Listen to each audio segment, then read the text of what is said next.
Hello chess lovers, Student here, and in this video I want to share with you a fantastic game from 2019 American Continental Chess Championship.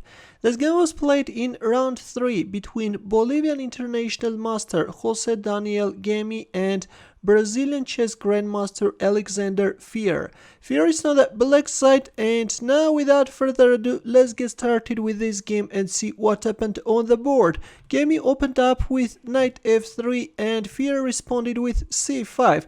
With this move, black is both inviting white to transpose the game into Sicilian defense or to symmetrical English, but white proceeded with g3, knight c6, bishop g2, g6, white castles kingside, bishop g7, d3. White is setting up King's Indian attack type formation, but after d5 we will see that white is not going to go for standard King's Indian attack and instead chooses c3, and after knight f6 plays queen a4. Black castles kingside, and this time we have queen h4. With this queen maneuver, white deviated from the main lines, and actually I have to tell you that later this queen on the king side will be placed somewhat awkwardly, and black will even try to trap that queen. Let's see what's going to happen next. So in here Fier played e5, bishop g5, queen d6, knight d2, knight d7, bishop h6, f6, we have e4, d4, knight c4. Here Fier moved back his queen on e7, a4, the threat was b5, knight b6. In here we have the exchange of knights on b6, bishop h3. Already black wanted to play queen f7 followed by g5, that's why we have bishop h3. White is trying to create a space for his queen, bishop d7. In here we have the exchange of light squared bishops on d7 and rook d1, knight d8, c takes d4, c takes d4, b3, knight f7, bishop d2, queen e6, rook b1, h6.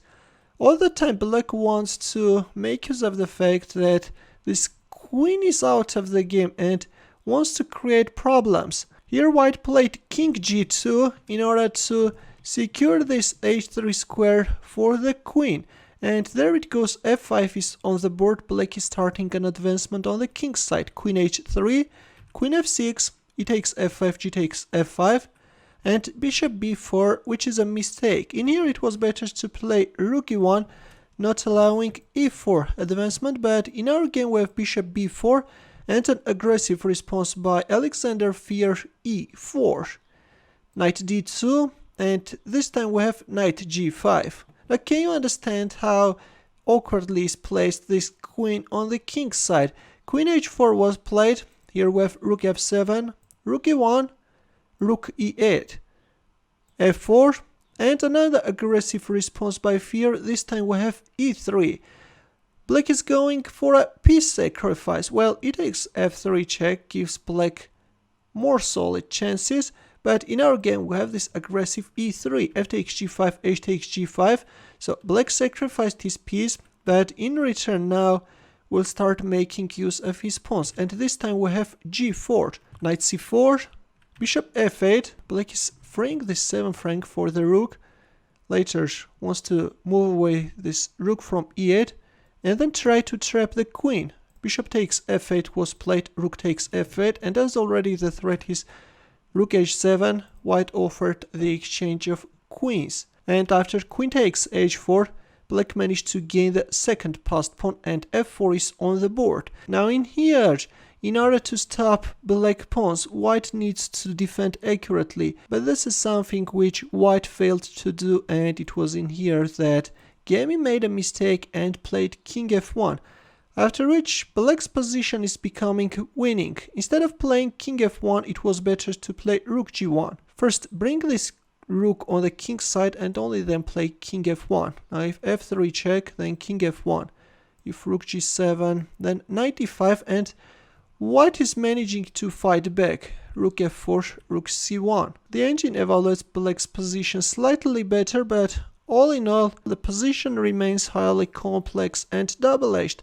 But in our game, after f4, we have king f1, And after rook h7, white will now suffer heavy losses. Here Gemy played knight e5 in order to meet rook takes h4 with his fork, but Alexander Fier proceeded with his attack and captured on h2. Here white played king g1, but if knight takes f8, then with a transposition of moves we will reach a position which we will see in our main game. So after rook takes h2 we have king g1, g3, and after knight takes f8, f3, white resigned. Against 3 pawns white has a rook and a knight, but it turns out that white's position is totally lost. This white king is in a mating net. Right now the threat is f2 check. And actually it's difficult to find a good continuation for white. Let's just make a random move. For example, if knight e6, then black can announce a check from f2 and then play g2 check, and yes, black is queening, and then the second queen appears on the board. This is an easy win. That's why after f3 we have a resignation. A very beautiful final position, right? I really like this position where with the help of this mighty pawns, black is managing to kill white king. What a game. Well, in the end, as usual, let's solve a chess puzzle. Please take a look at this position and try to find the winning move for black. It's black to move, and I will wait for your answer in the comment section. Thanks for watching. Here are more suggestions for you. Feel free to check them out as well. I will see you in my next video.